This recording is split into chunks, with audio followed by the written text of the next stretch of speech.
Hello friends, स्वागत है आप लोग को अपने यूट्यूब चैनल स्टडी स्टार में। आप लोग कैसे हैं? उम्मीद करता हूं कि आप लोग अच्छे होंगे। तो अब आप लोग जो है सो क्लास 10th में चले गए हैं, तो आप लोग को सब्जेक्टिव के साथ साथ ऑब्जेक्टिव क्वेश्चन का भी जो तैयारी जो है सो कर लेना चाहिए। ठीक है, तो इसीलिए आज मैं विज्ञान के चैप्टर 1 प्रकाश के परावर्तन के बहुत जो महत्वपूर्ण ऑब्जेक्टिव है उसको लेकर आया हूँ। तो आप लोग देख कर और उसको जो है सो याद कर ले और अपने दोस्तों को भी शेयर कर दे। और वीडियो पसंद आए तो लाइक कीजिए और हमारे यूट्यूब चैनल स्टडी स्टार को सब्सक्राइब कर ले। ठीक है, क्योंकि इस बार जो है तो सभी का होगा 450 पर। ठीक है, इस बार जो है सो साइंस में, ठीक है, कि 2023 में जो है सो हमारा 80% ऑब्जेक्टिव जो है ना तो साइंस में हमारे जो है सो गैसिंग से टकराया है। तो आप लोग जो है सो जल्द से जल्द हमारे यूट्यूब चैनल स्टडी स्टार को सब्सक्राइब कर ले। तो चलिए चलते हैं, क्वेश्चन एक कराए कि हम लोग किस प्रकार के माध्यम के आर पार देख सकते हैं। ठीक है, हम लोग किस प्रकार के माध्यम से जो है सो आर पार देख सकते हैं। तो किस में देख सकते हैं? तो पारदर्शी में जो है सो आर पार देख सकते हैं। आंसर हो जाएगा आप लोग को 1 के बी। उसके बाद अगला चलते हैं। अगला कह रहा है कि वैसी वस्तुएं जो स्वयं प्रकाश से प्रकाशित होती है कहलाती है। ठीक है, वैसी वस्तुएं जो स्वयं के प्रकाश से प्रकाशित होती है कहलाती है। तो क्या कहलाती है? तो प्रदीप्त वस्तुएं कहलाती हैं। आंसर हो जाएगा ए। उसके बाद देखिए आगे चल रहे हैं।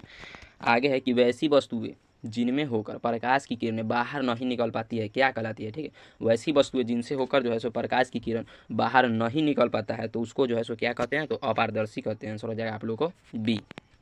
अगला देखिए 4 नंबर क्वेश्चन है कि प्रकाश को अवरोध के किनारे पर थोड़ा मुड़कर उसकी छाया में प्रवेश करने की घटना को क्या कहते हैं। ठीक है, प्रकाश को अवरोध के किनारे पर थोड़ा मुड़कर उसकी छाया में प्रवेश करने की घटना को क्या कहते हैं? तो विवर्तन कहते हैं। आंसर हो जाएगा आप लोगों को सी। और उसके बाद देखिए 5 नंबर क्वेश्चन जो है तो देखिए 5 नंबर कह रहा है कि आपतन कोण होता है। ठीक है, आपतन कोण होता है तो आपतित किरण और दर्पण की सतह पर खींचे गए अभिलंब के बीच का कोण होता है। आंसर हो जाएगा आप लोगों को ए। उसके बाद 6 नंबर क्वेश्चन देखिए कह रहा है कि किसी दर्पण में वस्तु का काल्पनिक प्रतिबिंब, ठीक है, किस दर्पण में जो है सो वस्तु का काल्पनिक प्रतिबिंब बनता है। तो दर्पण जो है सो होगा, ठीक है, किसी दर्पण में वस्तु का काल्पनिक प्रतिबिंब बनता है तो दर्पण होगा।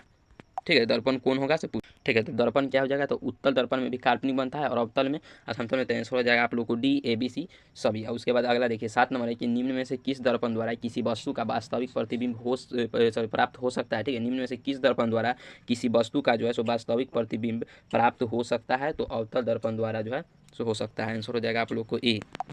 उसके बाद 8 में चलिए 8 में चलते हैं। तो 8 नंबर क्वेश्चन कर रहा है कि निम्न में से किस दर्पण द्वारा बना प्रतिबिंब सदैव आभासी, सीधा तथा वस्तु के बराबर होता है। ठीक है, कह रहा है कि इसमें जो दर्पण दिया है ना, इसमें से किस दर्पण द्वारा बना प्रतिबिंब सदैव आभासी, सीधा तथा वस्तु के बराबर होता है। ठीक है, तो वस्तु के बराबर जो है सो जब भी होगा तो समतल दर्पण में ही वस्तु के बराबर होगा। तो आंसर हो जाएगा आप लोगों को सी। उसके बाद 9 नंबर में देखिए 9 नंबर कह रहा है कि किस दर्पण से वस्तु का बड़ा प्रतिबिंब बनता है। ठीक है, किस दर्पण से वस्तु का बड़ा प्रतिबिंब बनता है।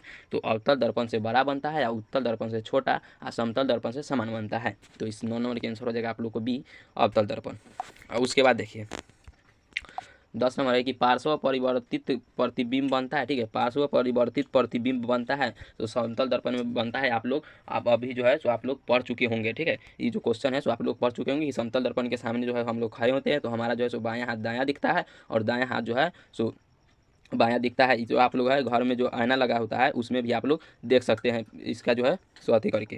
तो आप लोग ये पढ़ चुके होंगे। आंसर हो जाएगा इसका ए।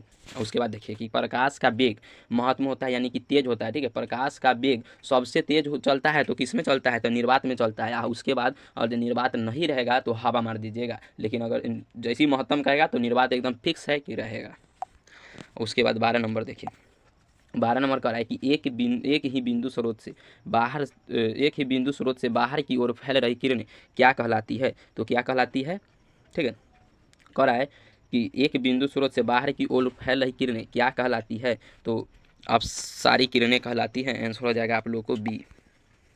अच्छा, उसके बाद 13 में कह रहा है कि परावर्तन के नियम किस प्रकार की सतह के लिए लागू होता है। ठीक है, परावर्तन के किरण किस प्रकार की सतह के लिए लागू होता है। तो सभी प्रकार के परावर्तक सतह के लिए जो है सो लागू होता है। आंसर हो जाएगा आप लोग को सी 13 के। उसके बाद है 14 में है कि यदि आपतित किरण परावर्तक सतह पर लंबवत हो तो आपतन कोण का मान होगा। ठीक है, आपतन कोण का मान होगा तो आपतन कोण का मान जो है सो क्या हो जाएगा? तो 0 डिग्री हो जाएगा।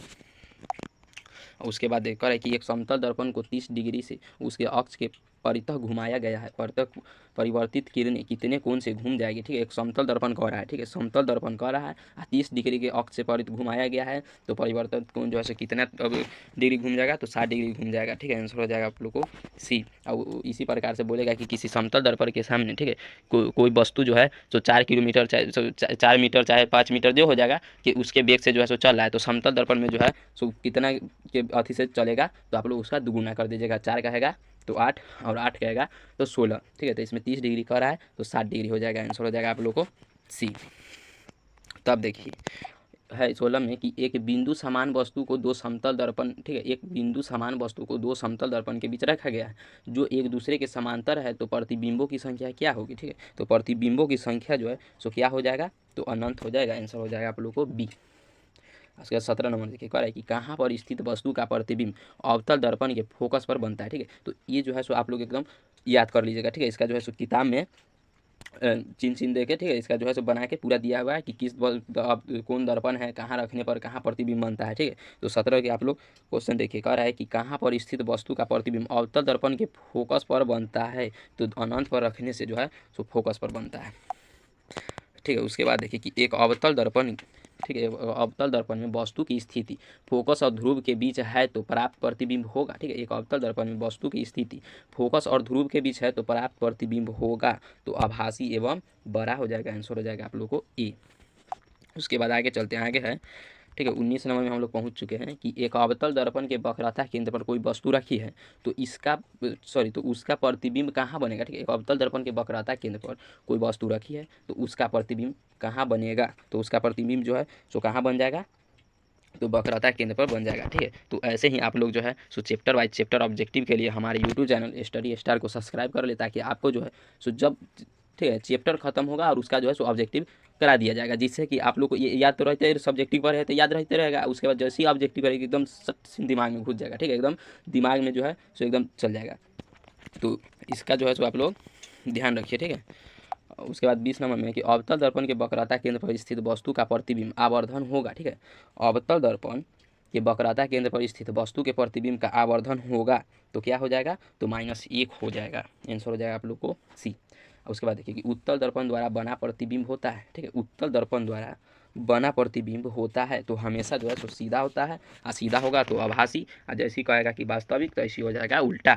और उसके बाद देखिए कि ये सब जो है सो ऑब्जेक्टिव आप लोग को एकदम याद करके रखना है, ठीक है। कि कोई पूछ सकता है कि मोटर गाड़ी के चालक के सामने कौन सा दर्पण लगा रहता है, तो कौन दर्पण लगा रहता है, तो उत्तल दर्पण। आंसर हो जाएगा सी, ठीक है। तो उत्तल दर्पण लगा रहता है गाड़ी के जो है सो चालक के सामने, कौन सा दर्पण लगा रहता है, तो उत्तल दर्पण लगा रहता है। और हेडलाइट कहेगा, ठीक है, गाड़ी के हेडलाइट में कौन सा दर्पण लगा रहता है, तो अवतल आप लोग मार दीजिएगा, अवतल दर्पण, ठीक है, अवतल दर्पण, ठीक है।